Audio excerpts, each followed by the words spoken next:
Everyone's obsessed with the Shawshank Redemption's story of hope and freedom. Me? I'm obsessed with the paychecks, because behind the scenes was a spreadsheet of salaries, royalties, and financial choices so wild, they border on insane. Let's see who cashed in, who got robbed, and who never even bothered to cash the check. Ready? Here we go.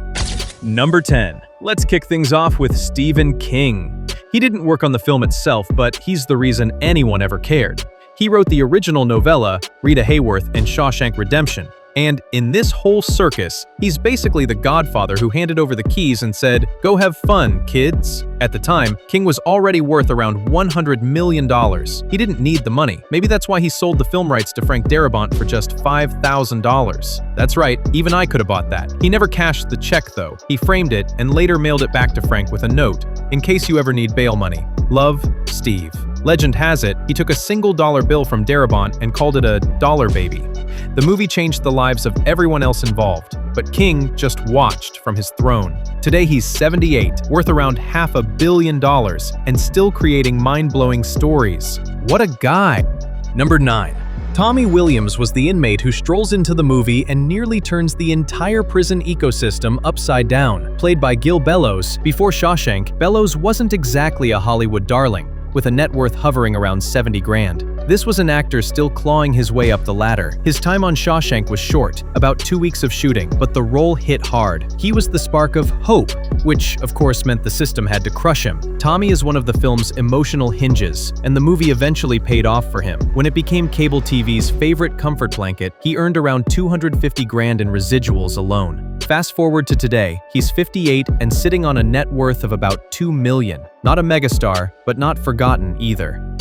Number 8. Mark Rolston played Boggs Diamond, the prison's resident nightmare fuel in the movie. If Shawshank is about institutional cruelty, Boggs is the smiling welcome brochure. Now, Rolston wasn't some starving actor when he walked in. He'd already clawed his way through Aliens and Lethal Weapon 2, which means he was working, respected, and sitting on a decent net worth of about 750 grand. Not mansion in the hills rich, but I can order the good wine rich. For Shawshank, he pulls in roughly 40 grand for the shoot. Nothing glamorous, but the role stuck. Boggs is one of those characters audiences love to hate, and that kind of recognition pays off over time. Rolston cashed in about $340,000 total from the film's continued success. Today, he's 69 with a net worth of around $3 million. The guy built a career on villains and hard eyes, and in Hollywood, playing mean is sometimes the most honest work there is. Number 7. Haywood, the guy in Shawshank who always had a comment, a story, or a wisecrack ready to fill the silence. That was William Sadler. Not flashy, not theatrical, just the inmate who made the prison feel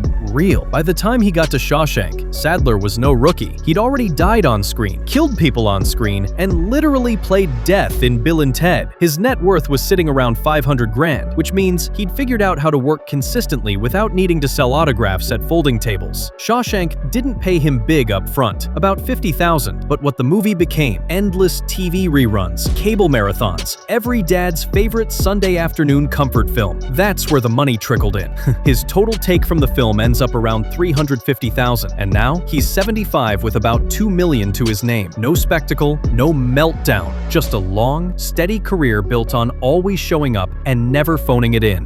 Number 6. There's a special kind of villainy in Shawshank, and Captain Hadley is its face. Clancy Brown brought that controlled, dead-eyed brutality like it was a second language. And here's the thing, he wasn't some new kid trying to break in. By the time he marched onto that prison catwalk, Clancy already had Highlander and Bad Boys under his belt. He was a working character actor with real credits and a net worth of about $1.5 million. Translation, he could afford to say no, which always makes a performance more fun. He spent around 2 months on Shawshank, took home roughly 60 grand at the time, and then quietly let the film's afterlife work for him. Total earnings ended up around $460,000. Slow burn money. Cable rerun money. The kind Hollywood accountants pretend isn't real. Now he's 66, worth about $5 million, still working, still iconic, and still proving that sometimes the scariest guy in the room is the one who doesn't bother to raise his voice. Number 5.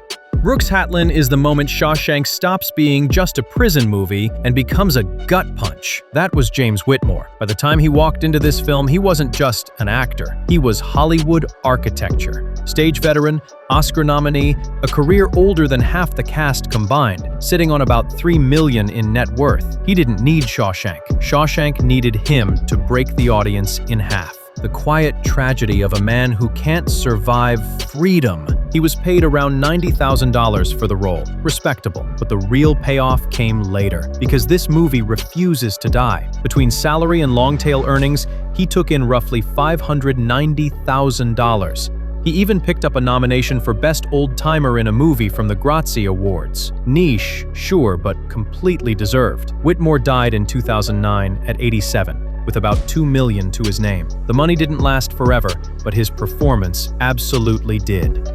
Number 4, if Shawshank has a true villain, it's not the prison, not the guards, it's the accountant with a Bible. Warden Samuel Norton is the smiling rot at the center of it all, and Bob Gunton gave him that church politician confidence you only get from a lifetime of playing men who hide knives behind scripture. When he showed up for Shawshank, Gunton was already an established character actor, Broadway-trained, respected, and sitting on about $1 million in net worth. Not fame-rich, but I own a house and don't fear dental bills rich. He spent about 2 months shooting and made a solid salary at the time, around $120 grand. But the real story is what happened after, when Shawshank became cable royalty. The movie never stopped airing, and over time, Gunton's total haul reached around $2.2 million. Now he's 80 with a net worth of about $2 million. His story is the classic character actor arc. Play terrible people, but live a quietly respectable life. Number 3. Red is the heartbeat of Shawshank, the guy who turns a prison into a philosophy seminar, and Morgan Freeman delivered it with that voice that sounds like God explaining taxes. When he walked into this film, he was already respected, already Oscar nominated, and sitting on about $5 million in net worth, sitting at the Hollywood adult table. He delivered a performance that makes everyone else in the room shut up and watch. No wonder he was nominated for an Academy Award, a Golden Globe, and a SAG Award. His initial salary was roughly $300,000 at the time. Respectable, not legendary. But when Shawshank metastasized into every Sunday afternoon cable lineup for decades, it paid him again and again. His total take ended up around $3.3 million. After Shawshank, Freeman leveled up. Seven, Bruce Almighty, $1 Million Baby, everything. Today, he's 88 with a net worth of roughly $250 million. The prison walls didn't hold him. They launched him. Number 2.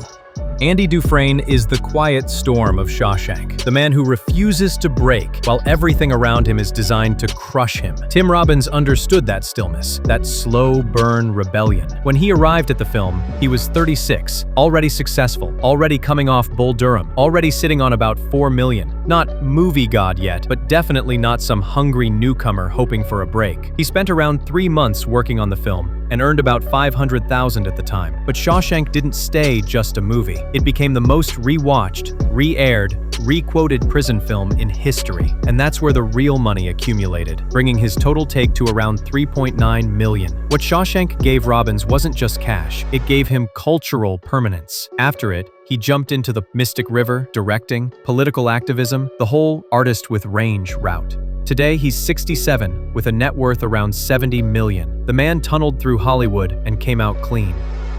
Number 1. Did you know that the miracle of Shawshank started with a guy who wouldn't take the money? Frank Darabont was 35, and despite having only a modest net worth, when he was offered $2.5 million in clean cash to sell the script and walk away, he dared to say no. He called the script his chance to do something really great. In other words, he bet his entire career on a prison drama no one wanted him to touch.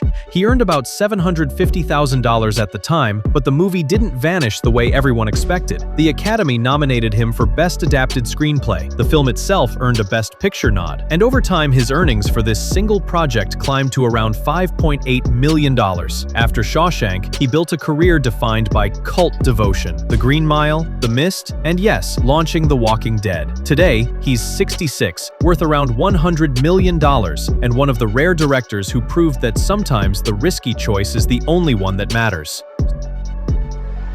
Which movie should I break down like this next? Drop your vote in the comments and don't forget to subscribe so you don't miss what you asked for.